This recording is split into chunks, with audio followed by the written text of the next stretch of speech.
Hai, apa kabar? Selamat datang di channel YouTube Cerdas Berasuransi. Salam kenal dari saya, Jarski Maradoni, dan video kali ini kita mau bahas konten edukasi asuransi, yaitu tentang early claim. Bagi Anda yang sudah punya polis asuransi, di video kali ini saya mau memperjelas lagi agar klaim-klaim ke depan yang akan Anda ajukan berjalan dengan lancar dan sesuai yang Anda harapkan dapat terbayarkan. Pastikan Anda menonton video ini sampai akhir dan saya pastikan ada hal-hal yang sangat bermanfaat untuk Anda ketahui agar Anda tidak rugi dalam ikut asuransi. Nah, kita awali kenapa konten ini perlu saya buat, perlu saya sampaikan. Nah, karena memang banyak sekali nasabah-nasabah asuransi yang tidak mengetahui, mungkin tidak membaca ketentuan-ketentuan di polis asuransi. Dan kebanyakan dari mereka adalah percaya saja sama agen asuransinya. Kalau agen asuransinya itu tidak mempunyai literasi yang baik, pengalaman yang bagus, pasti akan ada mis-selling, miskomunikasi sehingga klaim yang akan diajukan nanti akan bermasalah. Ujung-ujungnya nasabah akan kecewa dengan asuransi dan bahkan agen asuransinya sendiri bisa-bisa nggak percaya sama asuransi. Harapan saya video kali ini bisa memperjelas pemahaman dari semua pihak, baik itu nasabah termasuk juga agen asuransinya. Sehingga kita membeli asuransi, membayar premi setiap bulan dapat dengan nyaman dan aman tanpa harus ada keraguan di saat klaim ke depannya. Nah, berikutnya untuk siapa konten ini saya buat? Yang jelas yang pertama untuk nasabah yang punya polis asuransi. Nasabah yang seperti apa? Yang pertama, nasabah yang baru saja beli polis asuransi di mana usia polisnya itu di bawah 2 tahun. Dan berikutnya adalah nasabah yang baru saja pemulihan polis. Apa itu pemulihan polis? Pemulihan polis itu di mana nasabah terlambat dalam membayar premi asuransi setiap bulan atau setiap tahunnya. Sudah lewat jatuh tempo dan sudah lewat masa tenggang sehingga polisnya itu tidak aktif. Dan nasabah bermaksud untuk mengaktifkan kembali. Itu disebut pemulihan polis. Dan berikutnya adalah nasabah yang baru saja upgrade manfaat asuransinya. Misalnya dia mempunyai manfaat polis asuransi di mana kartu kesehatan misalnya dari plan sebelumnya plan A dia upgrade ke plan B.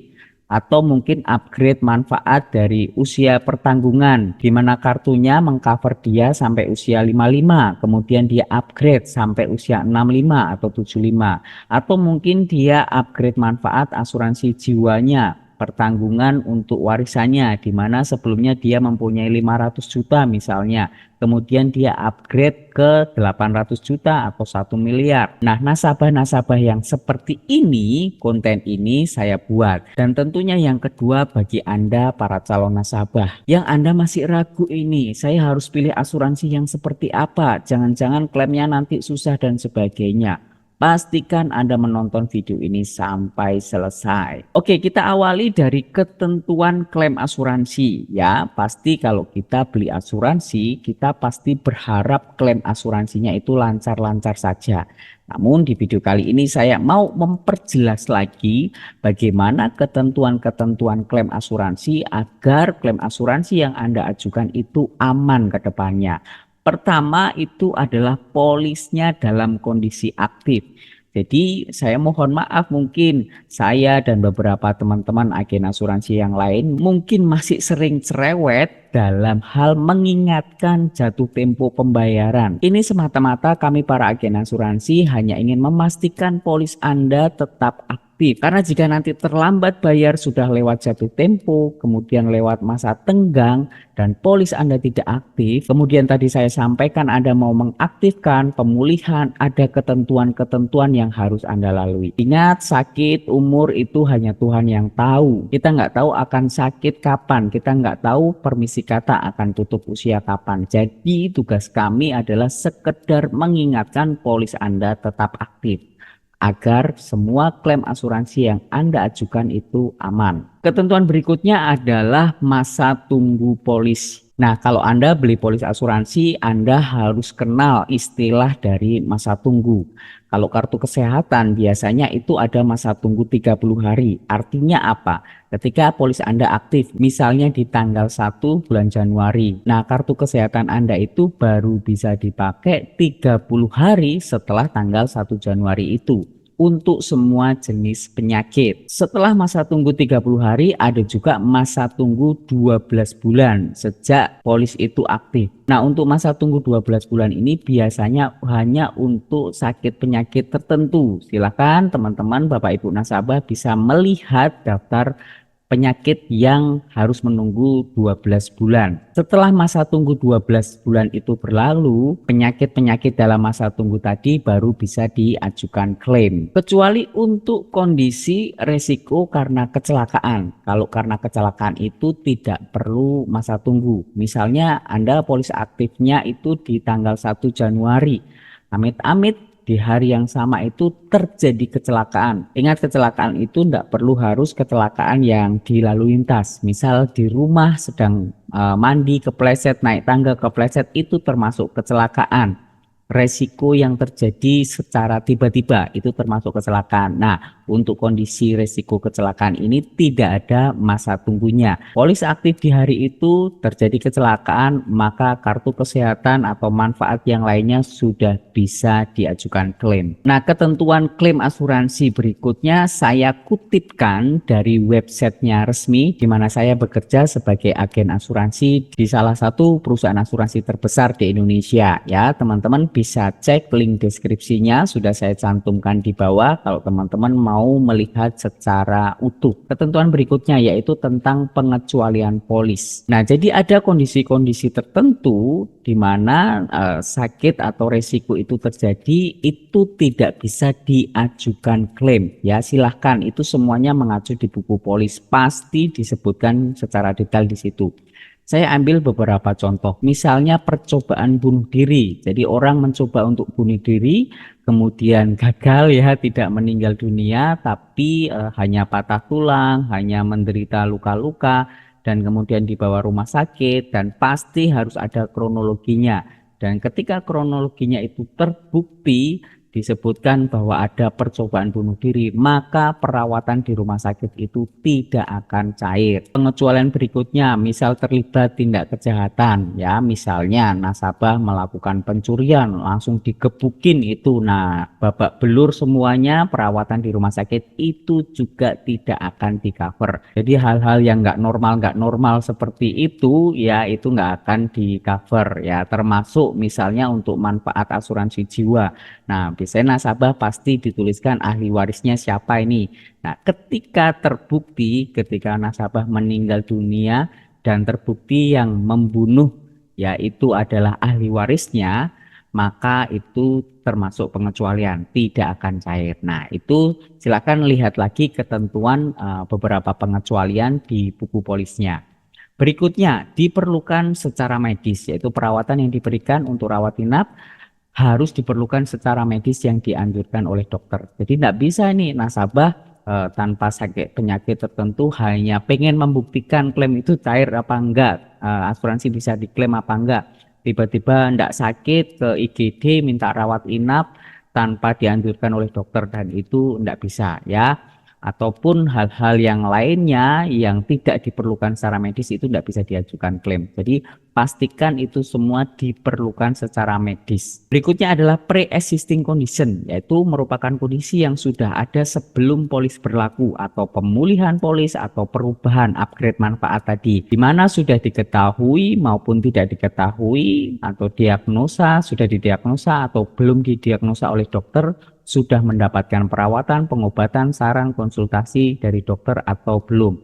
Itu yang dimaksud pre-existing condition. Nah, yang cukup sering juga saya temukan, ya, pengalaman saya, pengalaman beberapa teman-teman agen asuransi, hati-hati ketika nasabah itu masuk ke rumah sakit. Ya, ketika nasabah itu masuk rumah sakit, ya, biasanya itu masuk di IGD. Nah, di IGD pasti dokter umum yang menemui pasti menanyakan gejalanya seperti apa yang dikeluhkan. Nah, pasti ada pertanyaan, sejak kapan mengalami ini? Nah, tidak jarang nasabah itu menyebutkan, oh saya ngalamin ini sudah lama, sejak saya muda, sejak saya belum menikah.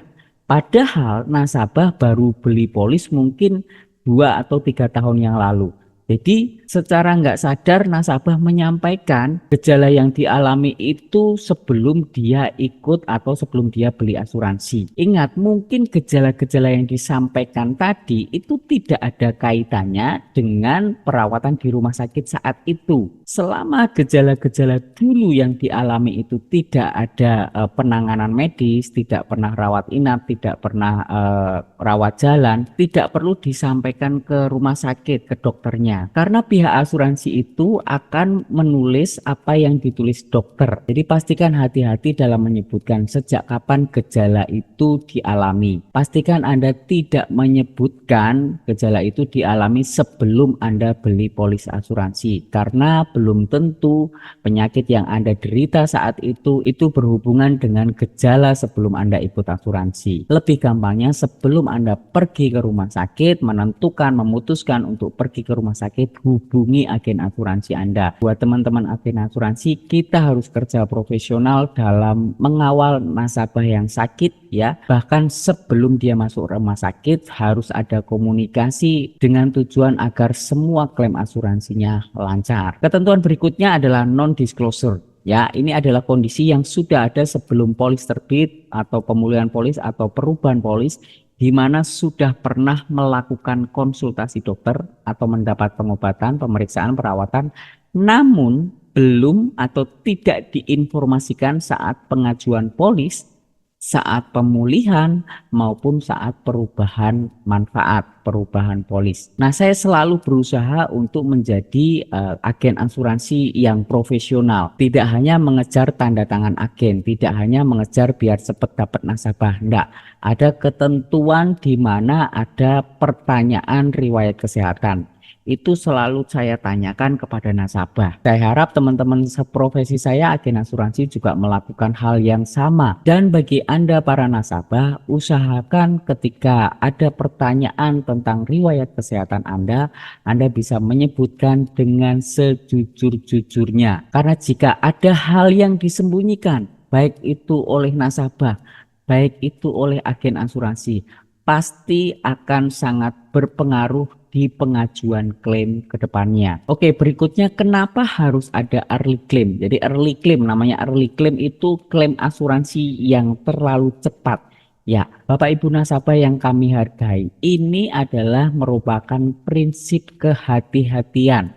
Saya rasa semua perusahaan yang ada itu pasti menerapkan prinsip kehati-hatian. Baik itu di lembaga keuangan, di bank, di asuransi, pegadaian, atau apapun, pasti ada yang namanya prinsip kehati-hatian. Karena di dunia usaha apapun, bisnis apapun, pekerjaan apapun, peluang terjadinya fraud itu sangat terbuka. Sehingga perlu adanya prinsip kehati-hatian. Kaitannya dengan perusahaan asuransi itu sudah diatur oleh Otoritas Jasa Keuangan OJK nomor 6 tahun 2023. Teman-teman agen asuransi, Bapak Ibu nasabah bisa cek di googling banyak ini ya. Ini saya kutipkan ya, disebutkan di sini bahwa dalam mengelola resiko terkait penempatan investasi. Nah, di bagian ini tentu Bapak Ibu nasabah, teman-teman agen asuransi tentu tahu, mungkin ingat atau melihat atau juga menemukan di media sosial, di internet, dimanapun masih banyak orang yang teriak-teriak ya, ikut asuransi itu rugi, uangnya hilang, nggak bisa diambil, saldoku hilang dan sebagainya. Saya sudah sering menyampaikan terkait hal ini. Menurut saya ini ada miskomunikasi antara agen asuransi dan juga dengan nasabah. Ada kesalahpahaman, gagal paham tentang konsep asuransi itu seperti apa. Dan juga kita ketahui di mana 2-3 tahun kita mengalami COVID. Semua usaha apapun itu anjlok turun. Ya, harga saham semuanya turun. Nah, makanya dengan ketentuan ini OJK menghimbau untuk perusahaan asuransi itu mengelola resiko terkait penempatan investasi. Dan berikutnya, menjaga kesehatan keuangan. Nah, hal ini terkandung di dalamnya ada kaitannya dengan klaim asuransi. Bapak Ibu nasabah, teman-teman agen asuransi semuanya, sekali lagi fraud, kecurangan itu terjadi di segala lini, segala aspek, dimanapun ya. Jadi ada beberapa oknum nasabah, ada beberapa oknum agen asuransi, ada juga beberapa oknum rumah sakit yang melakukan fraud kecurangan, dan itu bisa mengakibatkan kesehatan keuangan perusahaan asuransi itu semakin memburuk. Oleh karena itu OJK menghimbau di sini adanya suatu prinsip kehati-hatian di perusahaan asuransi. Nah, termasuk terkait di dalamnya early claim ini. Mari kita lanjut, berikutnya adalah tentang early claim ini pasti akan terjadi investigasi ya. Jadi Bapak Ibu nasabah, teman-teman agen, setiap klaim asuransi yang diajukan itu pasti akan terjadi investigasi, penelusuran. Jadi semua klaim ya, semua klaim itu pasti ada investigasi, ada penelusuran. Nah, saya kutipkan lagi di mana kondisi yang memicu investigasi. Kondisi yang seperti apa yang memicu penelusuran? Ya, yang pertama, klaim dengan kondisi kronis diajukan pada awal masa pertanggungan, yaitu sebelum polis atau manfaat tambahannya, upgrade-nya tadi berusia di bawah 2 tahun. Nah, kondisi kronis. Jadi kondisi penyakit itu terbagi menjadi dua. Yang pertama akut, yang kedua kronis. Kalau akut itu penyakit yang tiba-tiba langsung ada. Ya, tiba-tiba ada. Misalnya DB ya, tiba-tiba diserang nyamuk ya, kondisi badan tidak baik, maka dia kena DB ya. Itu biasanya itu termasuk kondisi akut. Nah, kondisi berikutnya adalah kronis. Kronis itu bukan kondisi yang tiba-tiba ada. Pasti sudah ada gejalanya di waktu-waktu sebelumnya, di tahun-tahun sebelumnya. Maka dari itu perusahaan asuransi memberikan ketentuan klaim kondisi kronis di mana usia polisnya, di mana upgrade manfaatnya itu yang di bawah 2 tahun pasti akan mengalami investigasi, pasti akan melalui penelusuran. Perusahaan asuransi pasti melakukan penelusuran. Apakah benar kondisi penyakit kronis yang dialami ini, yang mau diajukan ini, itu tidak terjadi di tahun-tahun sebelumnya. Oke, yang berikutnya adalah yang kedua, klaim penyakit infeksi berulang kali ya. Jadi jika ada klaim asuransi berulang kali tentang infeksi ya, maka akan ada terjadi investigasi, penelusuran. Apakah infeksi ini sudah dialami sejak dia sebelum beli polis asuransi, sebelum upgrade manfaat. Ketentuan berikutnya yang memerlukan investigasi penelusuran yaitu ketidaksesuaian antara diagnosa keluhan dengan pemeriksaan pengobatan. Nah, Bapak Ibu nasabah, teman-teman agen asuransi, pastikan di setiap perawatan di rumah sakit saat masuk sampai saat keluar, obat-obatan jenis pemeriksaan yang dilakukan itu pastikan sesuai dengan diagnosanya. Jangan sampai penyakitnya apa, diagnosanya apa, tapi obat yang diberikan itu berbeda. Memang bisa seperti itu, ada Bapak Ibu ya. Ada rumah sakit yang mentang-mentang nasabah itu di cover asuransi, dibayari asuransi, maka rumah sakit memberikan pemeriksaan yang tidak ada kaitannya sama diagnosa, sehingga menyebabkan klaim asuransi itu membengkak. Jadi pastikan pemeriksaan pengobatan itu berkaitan dengan diagnosa atau keluhan. Ya, jika tidak ada kesesuaian, maka pasti ada penelusuran atau investigasi. Yang berikutnya adalah hasil pemeriksaan kondisi medis yang kemungkinan menunjukkan kondisi kronis, pre-existing condition ya, non-disclosure condition. Nah, kita lihat dulu kondisi kronis itu seperti apa. Nah, ini saya sepil penyakit yang termasuk kondisi kronis yang bawah ini. Ada beberapa penyakit, ada beberapa hal yang saya juga tidak tahu itu istilah dokter ya. Tapi terkait penyakit ini, jika usia polisnya sebelum dari 2 tahun, itu pasti ada proses investigasi. Pasti diperlukan penelusuran. Ya, tentu Bapak Ibu tahu sendiri, ini penyakit yang tidak akut ya. Artinya yang tidak tiba-tiba ada. Pasti sudah ada gejala sebelum-sebelumnya. Nah, tentu perusahaan asuransi melihat gejalanya ini seperti apa? Apakah gejalanya itu sudah cukup sering atau hanya sekali saja gitu kan? Atau gejalanya itu hanya sekali saja tapi tidak sering ya. Misalnya ini ada GERD di sini. Kalau riwayat sebelumnya dia pernah mahnya itu ya karena nggak sempat makan terus seharian dan sebagainya sehingga dia hanya periksa itu aja.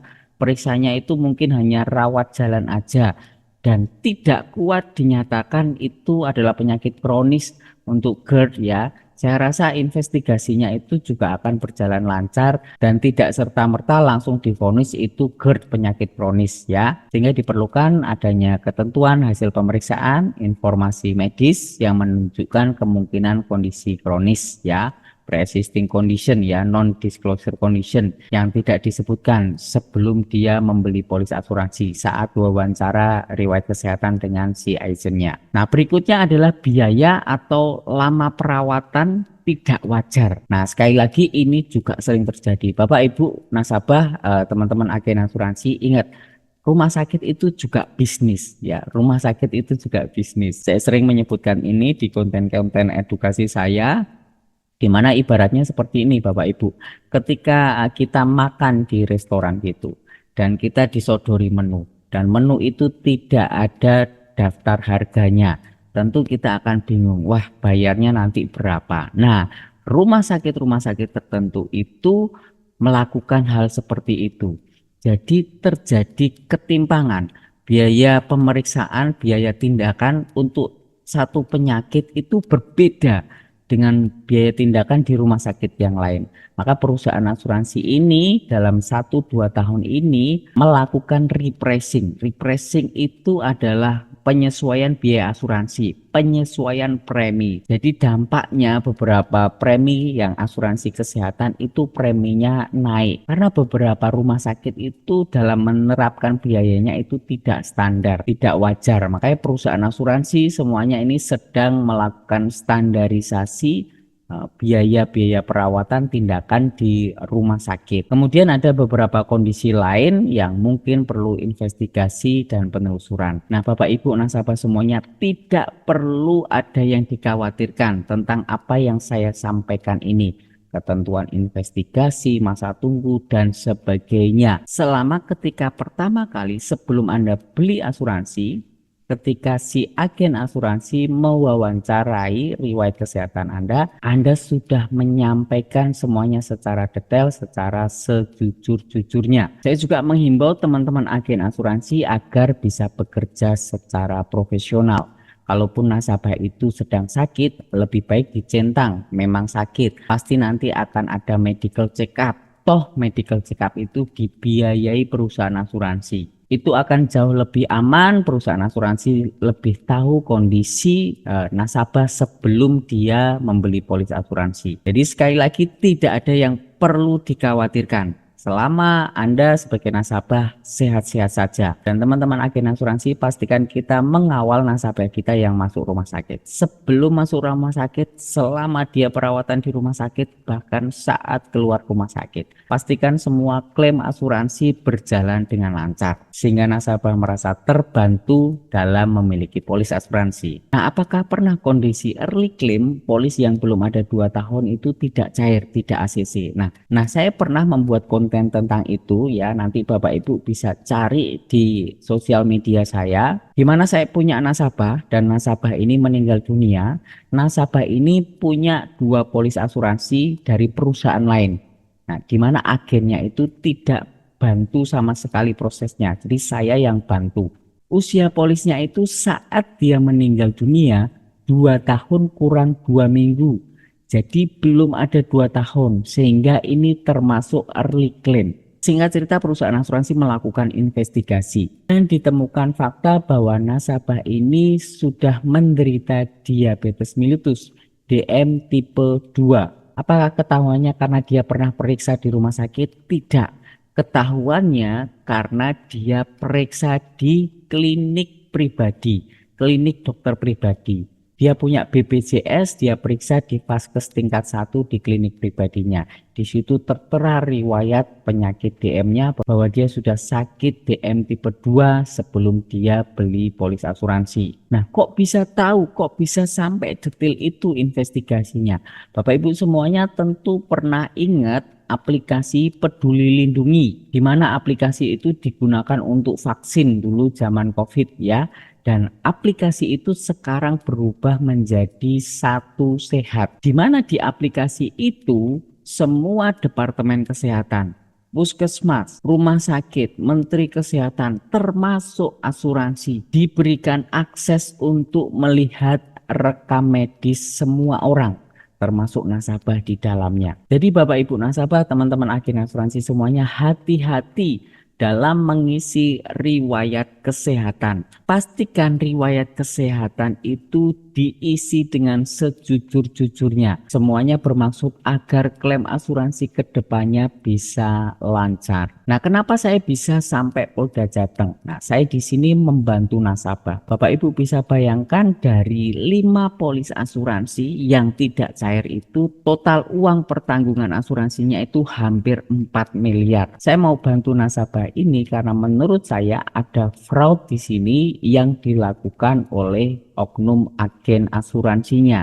Jadi 5 polis asuransi itu dari 2 perusahaan asuransi yang berbeda. Di mana 2 perusahaan asuransi yang berbeda ini dilakukan oleh 1 orang agen asuransi. Itu melanggar kode etik. 1 orang agen asuransi hanya boleh menjual dari 1 perusahaan asuransi. Dan saya mencurigai agen asuransinya itu tidak menjalankan tugas dengan profesional. Saya curiga dia tidak menanyakan riwayat kesehatan kepada nasabah sebagaimana mestinya. Atau mungkin bisa jadi nasabah sudah menyampaikan riwayat sakit penyakitnya, diabetesnya, tapi si agen asuransinya tetap menulis sehat. Sehingga jelas ini merugikan nasabah. Jadi sampai video ini saya buat, kasus ini masih ada di Polda Jateng, dan saya tidak berharap ini terjadi kepada nasabah-nasabah saya. Saya tidak berharap ini terjadi pada Anda yang sedang menonton video saya. Video ini saya buat, konten ini saya buat agar Anda memiliki pemahaman bagaimana Anda bisa nyaman dan aman dalam berasuransi. Saya berikan kesimpulan kutipan yang ada di link yang ada di deskripsi tadi. Proses penelusuran penting untuk memastikan keabsahan klaim dan melindungi semua pihak. Proses ini dapat menyebabkan waktu penyelesaian klaim melebihi waktu yang telah disepakati. Jadi bisa saja klaim asuransi itu mundur waktunya. Namun diperlukan untuk memastikan penjaminan yang diberikan sesuai dengan ketentuan polis yang berlaku. Keterbukaan nasabah dalam mengungkapkan kondisi kesehatan sangat penting untuk memastikan kelancaran proses klaim. Sebagai catatan, informasi ini hanya diberikan untuk edukasi saja. Untuk informasi semuanya itu silakan merujuk pada polis asuransi Anda. Bapak Ibu nasabah, ketika Anda membeli polis asuransi, ketika Anda sudah mendapatkan buku polisnya, Anda itu diberikan waktu 14 hari ke depan. Itu adalah periode free look. Free look itu adalah masa untuk Anda mempelajari polis asuransi. Jika ada ketentuan-ketentuan pasal-pasal yang mungkin Anda tidak pahami, segera tanyakan ke agen asuransi Anda. Jika dalam 14 hari itu tidak ada informasi apa-apa dari Anda, perusahaan asuransi menganggap bahwa semuanya aman, Anda sudah memahami segala ketentuan yang ada di dalam buku polis. Termasuk di dalamnya adalah ketentuan klaim asuransi. Sekali lagi Bapak Ibu nasabah, tidak ada yang perlu dikhawatirkan. Selama Anda merasa yakin bahwa Anda sehat, sudah menyampaikan riwayat kesehatan Anda sejujur-jujurnya sebelum Anda membeli asuransi, sebelum Anda melakukan pemulihan polis, sebelum Anda melakukan upgrade manfaat, dan semuanya sudah disampaikan kepada agen asuransi Anda, saya pastikan semua proses klaim asuransi semuanya akan aman dan lancar. Dan tentunya buat teman-teman agen asuransi semuanya, saya mendorong kita bisa bekerja secara profesional, mengutamakan misi kita untuk membantu orang dalam berasuransi, mengutamakan misi menolong orang, tidak mengutamakan komisi yang kita dapatkan. Semoga konten ini bermanfaat. Silakan share konten ini ke kerabat saudara Anda yang belum paham tentang asuransi. Kita ketemu di video selanjutnya. Sehat selalu dan salam cerdas berasuransi.